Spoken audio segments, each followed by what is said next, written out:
So let's bring in our panel, Dana Perino, Shannon Bream, Harold Ford Jr., and Charlie Hurt. Great to have all of you with us as we look at these results and very significant wins for Democrats tonight, Dana. So my partner in crime over there, Bill Hemmer, mentioned the polling, and I think that's going to be one of the threads that people are going to want to pull after this, because the polling did suggest much tighter races. That is not what happened. But you know what was undefeated, and I'm sure Britt Hume will talk about this, and that is the betting markets. And so I think that the whole polling industry has to take a look and say, with these phones, with the new ways to do it, what do we don't have a handle on? I do think that to the extent that there was any story at all is a little bit of a surprise. These are blue states. There shouldn't have been much suspense, but I think that because the Democrats are in such disarray, aside from the Democratic Socialists, who appear to be going very strong, the Democrats are going to have a very difficult time. And I know my friend Harold is going to try to say that Zohran Mamdani is not a Democrat. Well, he's going to start by socialist. He's going to start by saying thanks for having me. He's going to be so glad to be here on the table, but he already said that to me earlier today. But I think it's going to be very difficult from a messaging standpoint. All of the energy is behind Zohran Mamdani. And what I remember something that George Will said, every 20 years or so, people need a controlled experiment in socialism to remind them of why they need adults in charge. And unfortunately, for the city that is not of my birth, but is certainly the one that I adopted and that I love this place. I do hope for the best. I wish him the best and hope that he can love it as much as we do. But Harold, you know, a lot of people in New York thought Bill de Blasio was that and that it didn't work and that this was not going to happen again. And here they are. And you wonder what this means for this city and what it means for your party. Well, it is good to be back around the table. It's a blessing to be able to do this coverage. I'd say a couple of things. The last two mayors we've had in this city, Bill de Blasio and Eric Adams, many people thought that they were national figures, and they embraced that national figuredom that was put on them. Bill de Blasio ran for president. His campaign was roundly rebuffed. Eric Adams was on a trajectory. Then he ran into some hurdles and opposition, some of it self-inflicted. But as he leaves office tonight, crime is coming down, and New York remains a place where people want to invest. We come to Mr. Mamdani. I'm surprised by some of the numbers also. I'm a Democrat. I'm not a Democrat socialist. Tonight will be interesting to hear his speech. Is it unifying?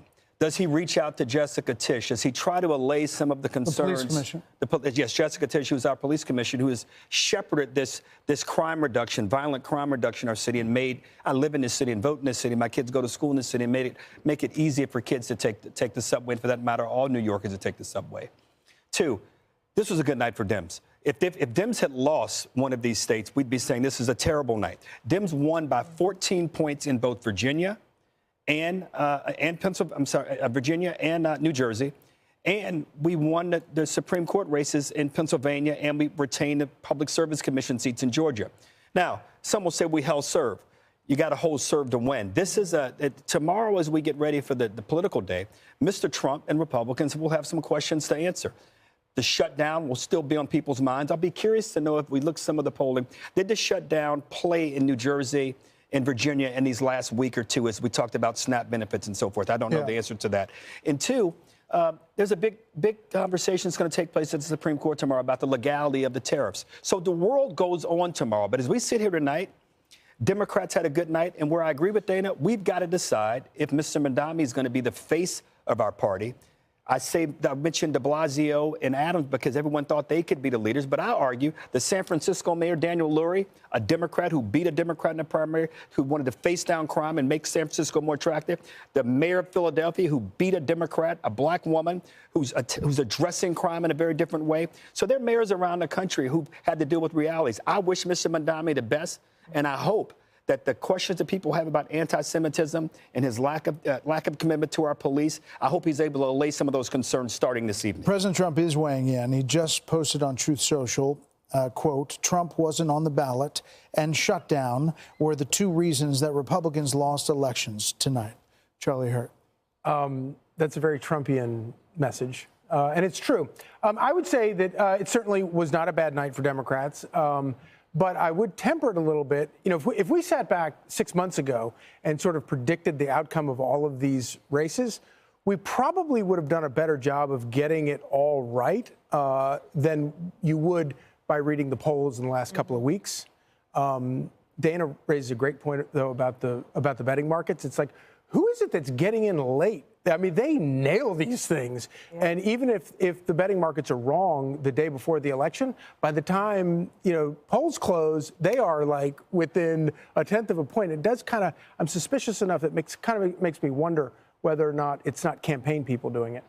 But look, if you go back 40 years, not only are Virginia and New Jersey both solidly blue states now, if you go back, their reputation for voters rejecting whatever party won the White House in the previous year is almost without fail. There have been 2 examples, one in each state over the past 40 years, where they haven't done that. So this is not to be unexpected. I don't think that it's not a bad night for Democrats, but I don't know that you can really spike the ball here. Certainly Democrats won the expectations game because of the last couple of weeks, but they still have monumental problems. Not only do you have a communist in New York City, and we'll see how he decides to govern, but you also have the Jay Jones in Virginia, that Republicans are going to be able to run against both of these people all across the country. Shannon, one of the things that President Trump has gotten a lot of traction on is the issue of crime, removing illegal migrants who are here who have committed crimes.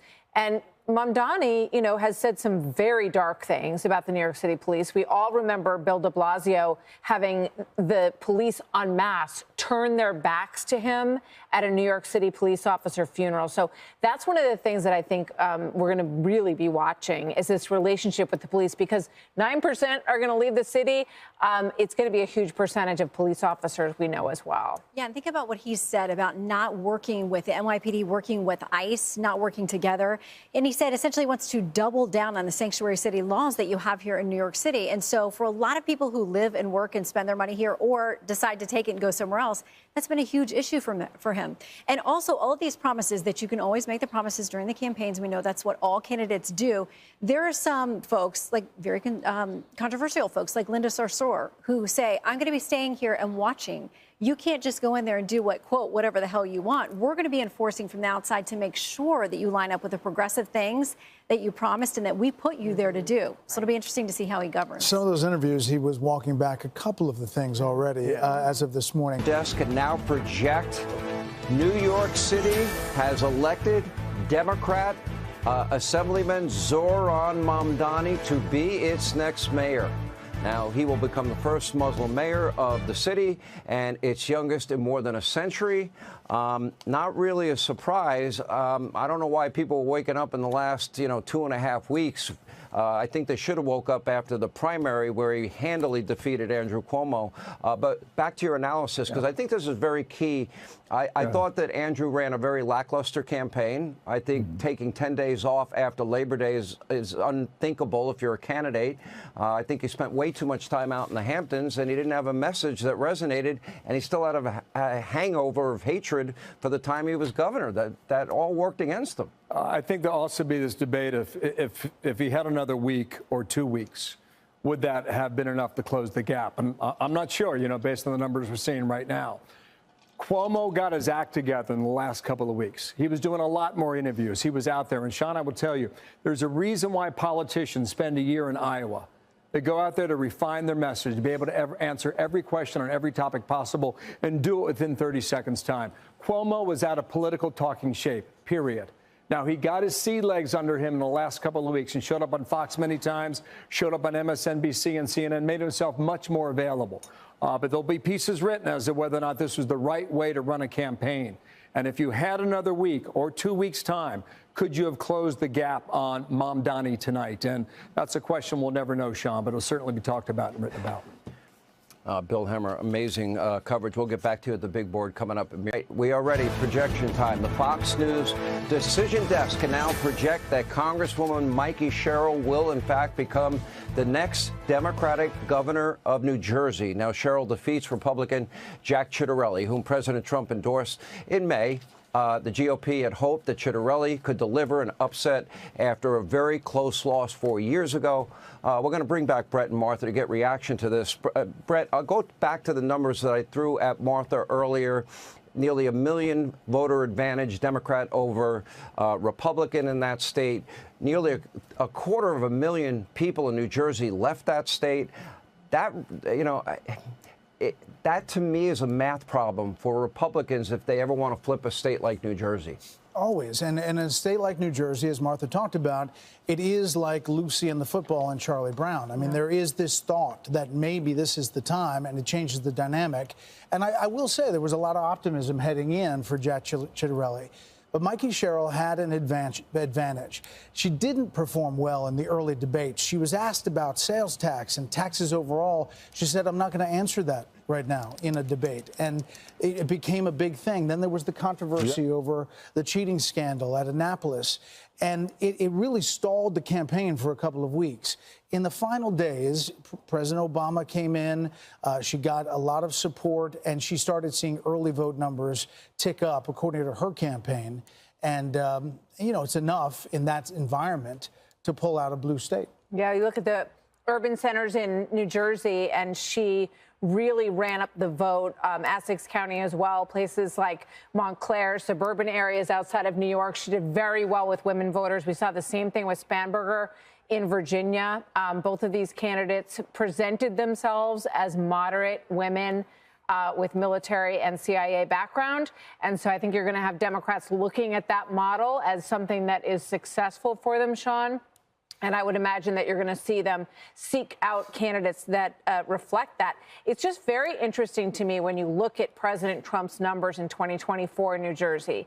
Just 9 months ago, he was able to turn 5 counties in New Jersey solidly red. And those counties did not follow that pattern with Jack Ciattarelli. And it just raises a lot of questions about whether or not anybody but President Trump can move the ball in these kinds of places. Ciattarelli ran a very Trump-like campaign. He embraced him in the state of New Jersey. I think one of the questions that is going to continue to crop up are questions about the economy. President Trump is very popular across the country in most of the approval numbers, but these questions about the economy continue to be raised.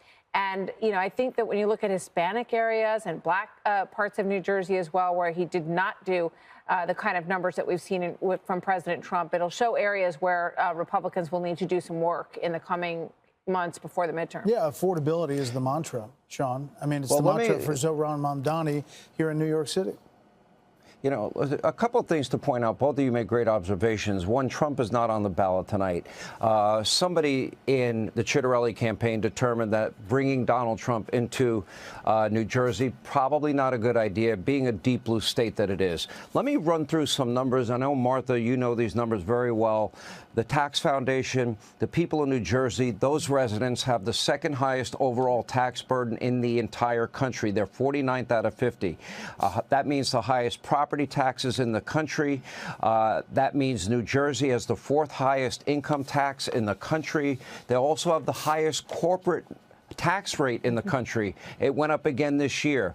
45 cents a gallon gas tax, again, among the highest in the country. State sales tax, among the highest in the country. New Jersey has the highest inheritance tax of 16%. Florida has 0 inheritance tax, much lower property taxes, no income taxes, and better, weather on top of everything, but better infrastructure on top of everything else. So, it really says a lot to me. What does it say to you, Martha? I know you love New Jersey. Totally depressing me about all of the taxes that we have to pay in New Jersey. No, it's a terrible I'm not trying to do that, but those numbers are insane. Sean? No, I don't know, you guys, but it raises a question about why the argument that Ciattarelli has been making that you want to lower taxes is not compelling enough for all of these New Jersey voters. I mean, it's a very obvious question. And then you have Zohran Mamdani, who is saying, well, we're just going to raise the corporate tax rate to match New Jersey. So don't worry about it, because it's only going to be like New Jersey, which, as you point out, is the highest corporate tax rate in the country. But I don't know. I'm going to just be scrolling through the real estate pages here now, Sean, looking for a new place.